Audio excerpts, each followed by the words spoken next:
2026 সালে এসে artificial intelligence শেখা সবার জন্য বাধ্যতামূলক এবং আর্টিফিশিয়াল ইন্টেলিজেন্সের সেক্টরে সবচেয়ে ডিমান্ডফুল জব হচ্ছে এআই ইঞ্জিনিয়ার। এখন আপনার কি মনে হয় একজন এআই ইঞ্জিনিয়ার হওয়ার জন্য কম্পিউটার সায়েন্সের ডিগ্রি কিংবা বড় জটিল কোনো পিএইচডি টাইপের কোনো কিছু লাগে? উত্তরটা হচ্ছে না। আজকের দিনগুলোতে কোম্পানি সার্টিফিকেটের তুলনায় স্কিলে বেশি বিশ্বাসী, অর্থাৎ আপনি কি বিল্ড করতে পারেন, কি ম্যানেজ করতে পারেন, এটা আসলে বেশি গুরুত্বপূর্ণ জিনিস। আপনি যদি একজন স্টুডেন্ট হন, শূন্য থেকে শুরু করতে চান কিংবা ক্যারিয়ার পরিবর্তন করতে চান, আপনার জন্য এই ভিডিওতে আমি এআই ইঞ্জিনিয়ার হওয়ার সমস্ত রোডম্যাপ, গাইডলাইন্স, রিসোর্সেস কভার করব বাংলা ভাষায় step by step. Hello everyone, আমার নাম নাইম আজম চৌধুরী। আমার চ্যানেলে আমি এআই, সাইবার সিকিউরিটি এবং রিসার্চ নিয়ে কথা বলি। চলেন ভিডিও শুরু করি। এআই ইঞ্জিনিয়ার মূলত এমন একজন ব্যক্তি যিনি এমন সফটওয়্যার কিংবা সিস্টেম তৈরি করে যা মানুষের মতো চিন্তা করতে, শিখতে এবং সিদ্ধান্ত নিতে পারে। AI engineer machine learning, deep learning, natural language processing, algorithm ব্যবহার করে এমন একটা সিস্টেম তৈরি করে যেটা চালানোর জন্য হিউম্যান ইন্টেলিজেন্স প্রয়োজন পড়ে। আপনাদের মধ্যে অনেকের মনে প্রশ্ন আসতে পারে যে আর্টিফিশিয়াল ইন্টেলিজেন্স ইঞ্জিনিয়ার অর্থাৎ এআই ইঞ্জিনিয়ার এবং মেশিন লার্নিং ইঞ্জিনিয়ার, এমএল ইঞ্জিনিয়ারের মধ্যে পার্থক্য কী? এই দুটো জব রোল একই রকম দেখতে মনে হলো, এদের মধ্যে পার্থক্য রয়েছে। AI engineer builds AI powered application like chatbot, recommendation system, অর্থাৎ এআই মডেলকে রিয়েল প্রোডাক্টে ইমপ্লিমেন্ট করাটাই এআই ইঞ্জিনিয়ারের কাজ। অন্যদিকে এমএল ইঞ্জিনিয়ার কোনো স্পেসিফিক মডেলের উপর ফোকাস করে সে ট্রেনিং, টিউনিং এবং অপটিমাইজেশন করার জন্য। সোজা বাংলায় বলতে গেলে এআই ইঞ্জিনিয়ার পুরো সিস্টেম তৈরি করে এবং এমএল ইঞ্জিনিয়ার এটা মেক শিওর করে যে প্রত্যেকটা মডেলস ঠিকভাবে কাজ করছে কিনা। এ বিষয় নিয়ে যদি আপনারা আরও জানতে চান তাহলে এআই এমএল ইঞ্জিনিয়ারিংয়ের উপরে আমার একটা ডিফারেন্ট ভিডিও রয়েছে, ওটা দেখে নিতে পারেন। এখন এআই চাইলে আপনি তিনভাবে শিখতে পারেন। একটা হচ্ছে formal education, computer science engineering, mathematics, physics বা এরকম টাইপের যে কোনো যতগুলো মেজর রয়েছে, এই মেজরগুলোর মধ্যে আর্টিফিশিয়াল ইন্টেলিজেন্স পড়ানো হয়। সো 4 বছরের একটা ফর্মাল ডিগ্রি এবং একাডেমিক সেকশন পড়ালেখা করে আপনি কিন্তু এআই ইঞ্জিনিয়ারিং শিখতে পারেন। মোস্ট অফ দ্য টাইম বাংলাদেশে ব্যাচেলার এবং ডিপ্লোমা টাইপের অপশন অ্যাভেলেবল থাকে। দ্বিতীয় নম্বর অপশন হচ্ছে অনলাইন ট্রেনিং কিংবা সার্টিফিকেশন। ইউটিউব বা বিভিন্ন পেইড কোর্স বা বিভিন্ন অর্গানাইজেশন আসলে সার্টিফিকেশন প্রোভাইড করে, সেগুলোও একটা মোটামুটি 6 মাস বা 1 বছরের প্রোগ্রাম হয়। সেখান থেকে আপনি নিজে থেকে কিংবা ওই অর্গানাইজেশনের আন্ডারে পেইড কোর্সের আন্ডারে আপনি কাজ করে অনেক কিছু জিনিস শিখতে পারবেন। এবং সবার লাস্টে যেটা আসে সেটা হচ্ছে সেলফ লার্নিংয়ের ব্যাপারটা নিয়ে কিন্তু আসলে আমরা রোডম্যাপ, গাইডলাইন, এভরিথিং আজকে কভার করবো, মানে স্টেপ বাই স্টেপ প্রত্যেকটা দিনে দিব, তাতে আপনি নিজে থেকেই সমস্ত জিনিস ইউটিউব থেকে শিখবেন বা ফ্রি রিসোর্স থেকে বা পেইড রিসোর্স থেকে কীভাবে শিখবেন, কোন কোন টপিক শিখবেন, সেটা একটা পর একটা আমি বলতে শুরু করবো। তো নাম্বার 0 থেকে শুরু করি। শুরুটা হবে অবশ্যই ম্যাথমেটিক্স থেকে, কারণ ম্যাথমেটিক্স ছাড়া আর্টিফিশিয়াল ইন্টেলিজেন্স কল্পনাও করা যায় না। ম্যাথমেটিক্সের মধ্যে প্রথম যে সমস্ত টপিকগুলো অনেক গুরুত্বপূর্ণ হিসেবে আসে সেগুলো হচ্ছে লিনিয়ার অ্যালজেব্রা, ভেক্টর ম্যাট্রিক্স, এই টাইপের টপিক্সগুলো, তারপর প্রবাবিলিটি, স্ট্যাটিস্টিক্স। শুরু করার জন্য অনেকে ম্যাথ নিয়ে অনেক ভয় পাওয়ার কিছু নেই, এগুলো খুবই বেসিক, শিখে নেন। ক্লাস 10-12 বইগুলোতে যেগুলো থাকে এগুলোর নলেজে এনাফ। ইউটিউবে হিউজ রিসোর্সেস রয়েছে, ওগুলো থাকলে আপনি আরামসে শিখে নিতে পারবেন। পরবর্তীতে 1 নাম্বার বা প্রথম আমরা শুরু করেছি আসলে পাইথন থেকে। পাইথন প্রোগ্রামিং ল্যাঙ্গুয়েজ ছাড়া আসলে মেশিন লার্নিং, এআই ইঞ্জিনিয়ার হওয়া একটু কঠিন। প্রোগ্রামিং ল্যাঙ্গুয়েজ অবশ্যই জানতে হবে এবং পাইথন এটা থেকে খুবই ভালো। পাইথনের বেসিক যতগুলো নলেজ রয়েছে বা বেসিক যে ব্যবহারগুলো রয়েছে এগুলো আপনাকে শিখতে হবে। পাশাপাশি ডাটা স্ট্রাকচার, অ্যালগরিদম কীভাবে কাজ করে, বিকজ আপনি অনেক সময় অ্যালগরিদম নিয়ে কাজ করবেন, সো সেটার জন্য ডাটা স্ট্রাকচার এবং অ্যালগরিদম বোঝা অনেক জরুরি। যদিও আমি C++ দিয়ে ব্যাপারটাকে পছন্দ করি, বাট অনেকে পাইথন দিয়ে করতে পারে। এবং পরবর্তীতে আপনাকে পাইথনের বিভিন্ন লাইব্রেরি যেমন নামপাই, পান্ডাস, এগুলো আপনাকে শিখতে হবে। এগুলো খুবই বেসিক। এআই মডেলগুলো কীভাবে কাজ করে, এআই মডেলের জন্য কী জিনিস প্রয়োজন, সেই জিনিসগুলো আপনারা এখানে ফাইন্ড আউট করে নেবেন। এবং হালকা পাতলা ব্যাকএন্ড মানে জ্যাঙ্গো যদি আপনি শিখতে পারেন পাইথনের সাথে, খুবই ভালো। প্রথম দিকে দরকার না পড়লেও পরবর্তীতে অনেক দরকার পড়বে। ওকে, এর সাথে সাথে আমরা এখন মেশিন লার্নিং শিখবো। 3 নম্বর টপিকের মেশিন লার্নিং টপিকের প্রথম যেটা কনসেপ্ট সেটা হচ্ছে সুপারভাইজ লার্নিং। অর্থাৎ আপনার কাছে একটা জিনিস আছে, এই জিনিসটাকে উপরে আমি একটা লেভেল লাগাই দিয়ে আমি মেশিনকে বললাম যে এটাকে সুইচ বলে, ঠিক আছে। তো পরবর্তীতে মেশিন এটাকে যতবার আমি তাকে এই ছবিটা দেবো সে এটাকে আইডেন্টিফাই করবে সুইচ হিসাবে। ওকে, এটা হচ্ছে supervise learning. And supervise learning যেটা সেটা হচ্ছে যে এখানে আমি প্রোডাক্ট দেবো কিন্তু আমি বলবো না যে এটা একটা সুইচ। মেশিন নিজে থেকে শিখবে এবং সে ওই অ্যালগরিদমের মাধ্যমে এই আনলেভেল ডাটা থেকে একটা আউটপুট জেনারেট করবে যে এটা সুইচ। ওকে, আর সবার শেষে রয়েছে ডিপ লার্নিং। ডিপ লার্নিংয়ের অনেকগুলো অ্যালগরিদম রয়েছে। প্রথম থেকে কোন অ্যালগরিদম থেকে আপনারা শেখা শুরু করবেন, সেটার মধ্যে CNN, RNN এবং জেনারেটিভ, যেহেতু এখন অনেক ফেমাস আর কি, জেনারেটিভ অ্যাডভার্সারিয়াল নেটওয়ার্ক, এগুলো অনেক ফেমাস। সো এই টপিকগুলো আপনারা শিখতে পারেন। এর সাথে সাথে ট্রান্সফর্মারের মতো টপিকসও আপনাকে কিছুটা হলেও শিখতে হবে, কারণ প্রথম দিকে অনেক দরকার, নাহলে আপনি কনফিউজড হয়ে যাবেন। ওকে, ডিপ লার্নিংয়ের পরবর্তীতে আপনাকে ডেটা এবং মেশিন লার্নিং নিয়ে কিছু কনসেপ্ট আপনার মাথায় রাখা উচিত। আর আমি কেন এটা কথা বলতেছি, কারণ মেশিন লার্নিং এবং আর্টিফিশিয়াল ইন্টেলিজেন্সের মধ্যে যখন আপনি একজন এআই ইঞ্জিনিয়ার হবেন, আপনার মধ্যে machine learning, deep learning, natural language processing, algorithm সমস্ত কিছুই আসবে। ওকে, সো প্রথম দিকে যদি একটু হালকা পাতলা ধারণা থাকে ডিপ লার্নিং, যেটা আসলে ডিপ লার্নিং, মেশিন লার্নিং, তো অনেক ভালো হবে।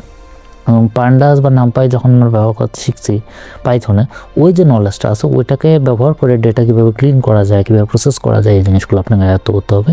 এর পরবর্তীতে আপনাকে একটা প্রোগ্রামিং ল্যাঙ্গুয়েজ বাদ দিয়ে পাইথন তো আমরা শিখলাম, কিন্তু একটা ডেটাবেস টাইপের কিছু শিখতে হবে, যেটা দিয়ে আমরা ডেটা, হিউজ বড় ডেটা মানে বেস থেকে আমরা কোনো ডেটা বের করতে পারবো। সেটার জন্য এসকিউএল সবচেয়ে জরুরি। এবং সর্বশেষে পাইথনে আরও কিছু লাইব্রেরি রয়েছে যেগুলো রিগার্সন, ক্লাসিফিকেশন এবং ক্লাস্টারিংয়ের জন্য ব্যবহার করা হয়, যেটা বিগ ডাটার জন্য অনেক বেশি ইম্পর্ট্যান্ট। ওই জিনিসগুলো আপনাকে এখানে কিন্তু শিখে নিতে হবে মেশিন লার্নিং পারপাসের জন্য। মেশিন লার্নিংয়ের উপরে আমি আরও ডিটেলসে ভিডিও কভার করেছি, লাইক মেশিন লার্নিং ইঞ্জিনিয়ার আপনি কীভাবে পাবো, ওখানে আরও ডিটেলস দেওয়া রয়েছে। বাট এগুলো এআই ইঞ্জিনিয়ারিংয়ের বেসিক হিসাবে আপনি ধরে নিতে পারেন, আর ওই ভিডিও আপনি পরবর্তীতে দেখে নিতে পারেন। ওকে, এর পরবর্তীতে যেটা আসছে সেটা হচ্ছে এলএলএমস লার্ন করা। এখন লার্জ ল্যাঙ্গুয়েজ মডেল যেগুলো রয়েছে এগুলোকে লার্ন করা, বা এই ল্যাঙ্গুয়েজ মডেলগুলো কীভাবে কাজ করতেছে, কীভাবে ট্রান্সফর্মারের সাথে কাজ করতেছে, এই জিনিসগুলো লার্ন করা অত্যন্ত জরুরি। প্রথম দিকে অনেকে কনফিউজড হয়ে যায় যে ভাই আমি বানানো শেখার আগে ওগুলো কীভাবে কাজ করে ওটাকে এক্সপ্লোর করাটা জরুরি। এই সিম্পল জিনিসটা অনেকে বুঝতে চান না। যে এখন লার্জ ল্যাঙ্গুয়েজ মডেলগুলোর মধ্যে সবচেয়ে আবার কিছু পপুলার জেনারেটিভ ল্যাঙ্গুয়েজ মডেল রয়েছে, যেগুলোর মধ্যে অবশ্যই ক্লড আছে, জিমিনি আছে, ওপেন এআই এর যে চ্যাটজিপিটি আছে, বা ওপেন এআই নিজস্ব এখন এপিআই দিচ্ছে, ওগুলোকে কীভাবে ব্যবহার করা যায়, ওপেন সোর্সের সাথে এগুলো কীভাবে ব্যবহার করা যায়, স্পেশালি ক্লড।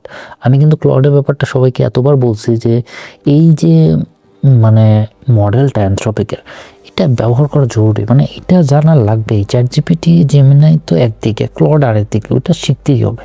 ওকে, অ্যান্ড এই যে এলএলএম মডেলগুলো এপিআইয়ের সাথে ব্যবহার করে কীভাবে কাজ করা যায়, এটাও আপনাকে একসময় লার্ন করতেই হবে। সো শেখেন।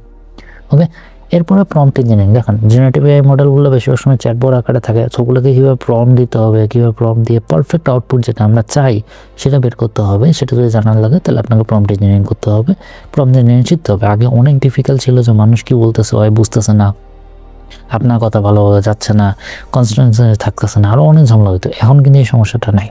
এখন আস্তে আস্তে এআই মডেলগুলো অনেক অ্যাডভান্স হচ্ছে, বিকজ ওদের কাছে প্রচুর ডাটা আছে।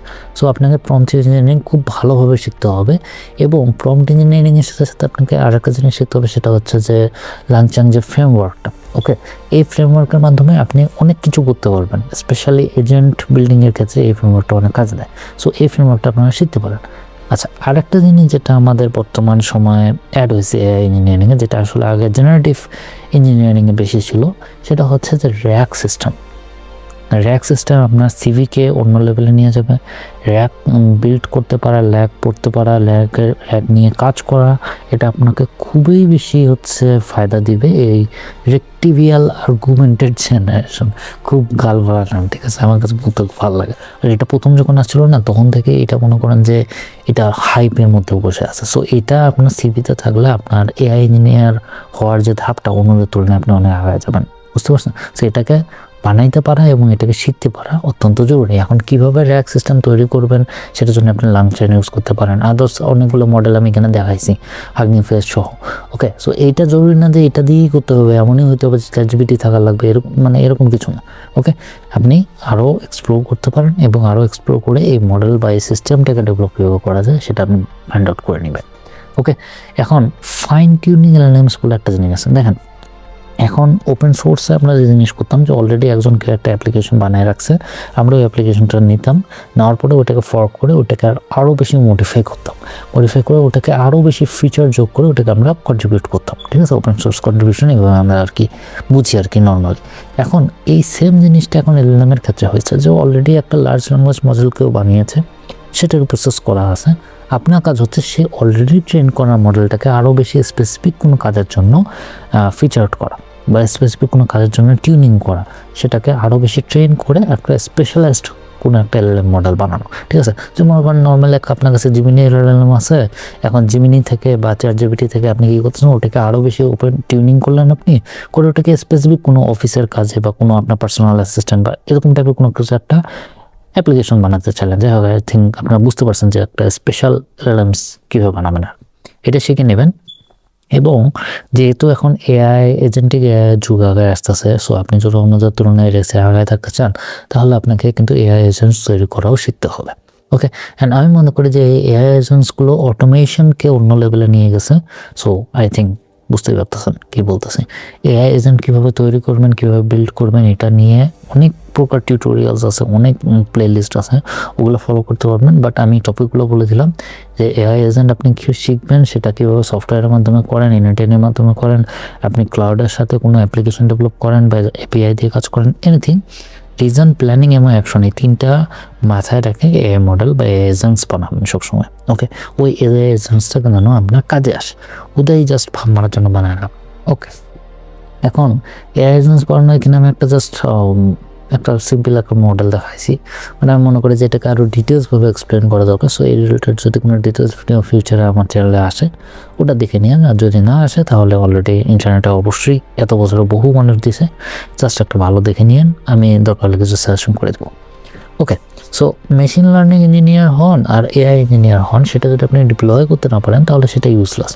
সো আপনার একটা এপিআই ডেভেলপমেন্ট কীভাবে করবেন, অর্থাৎ আপনার এআই মডেলটাকে অ্যাজ এ এপিআইয়ের মাধ্যমে সেটা কীভাবে ডেভেলপ করবেন, ফার্স্ট এপিআই দিয়ে কীভাবে আপনার এআই মডেলটাকে কোনো একটা ওয়েবসাইট বা কোনো একটা ওয়েব অ্যাপের মধ্যে ইমপ্লিমেন্ট করে দেবেন, যাতে অন্যরা ইউজ করতে পারে। ইউজ যদি করতেই না পারে, তাহলে আপনার এপিআই মডেল বা এআই মডেল কত ভালো, এটা আসলে কোনো ম্যাটার করে না। ওকে, এর পাশাপাশি যেটা হবে যে আপনাকে ডকার, কন্টেনার, কুবারনেটস এই সমস্ত জিনিস শিখতে হবে। এটা কেন? কারণ হচ্ছে যখন আপনার একটা এআই মডেল আপনি বানাবেন, তো এটা আপনার কম্পিউটারে পারফেক্টলি ওয়ার্ক করতেছে, কিন্তু অন্য সার্ভারে বা অন্য মানুষের কম্পিউটারে পারফেক্টলি ওয়ার্ক করতে হবে। সেটার জন্য কিন্তু আপনাকে ডকার এবং কুবারনেটস অনেক প্রয়োজন। ওকে, সবার লাস্টে ডেভেলপমেন্টের জন্য আরও অনেকগুলো প্ল্যাটফর্ম আছে, সেটা এডব্লিউএস হতে পারে, ভার্সাল হতে পারে। আপনি ওই অর্গানাইজেশনে কীভাবে ডিপ্লয় করতে হয় এবং আপনার মডেলটাকে কীভাবে অন্যদের জন্য উন্মুক্ত করতে হয়, সেটা ব্যবস্থা করতে হবে। অবশ্যই এর মধ্যে গিটআপ তো থাকেই, গিটআপও আপনাকে শিখতে হবে। ওকে, অ্যান্ড অবশ্যই সবার লাস্টে যেটা, যে আপনি অনেক কিছু পারেন, আপনার সার্টিফিকেট আছে, আপনার স্কিল আছে, বাট সেটা যদি আপনি না দেখান, তাহলে কোনো ফায়দা নেই। তো প্রথম দিকে সেটা হচ্ছে প্রজেক্ট, 3টা ইউনিক প্রজেক্ট তৈরি করার চেষ্টা করেন। আমি অলরেডি বহু এআই প্রজেক্টের আইডিয়া দিছি, বিভিন্ন জায়গায় দিছি, আমার পেজে দিছি, আমার মিডিয়ামেন্স যে ব্লগ আছে, নিউজ লেটার আছে, ওখানে দিছি। সো এরকম 3টে ইউনিক প্রজেক্ট আইডিয়া আপনি এর সাথে কথা বলেও কিন্তু বের করতে পারেন। ওকে, সো ইউনিক 3টা প্রজেক্ট আইডিয়া বের করেন এবং ওই 3টা প্রজেক্ট তৈরি করেন। বেশি লাগে না, 50টা লাগে না, ঠিক আছে, 3টে না। এবং তার পাশাপাশি আপনার যে গিটআপ অ্যাকাউন্ট আছে, ওটাতে একটু কন্ট্রিবিউশন করেন, একটু কাজ করেন, যাতে মানুষ আপনার গিটআপ অ্যাকাউন্টে ঢুকলে যেন দেখা যাচ্ছে না আপনি কিছু কাজ করছেন।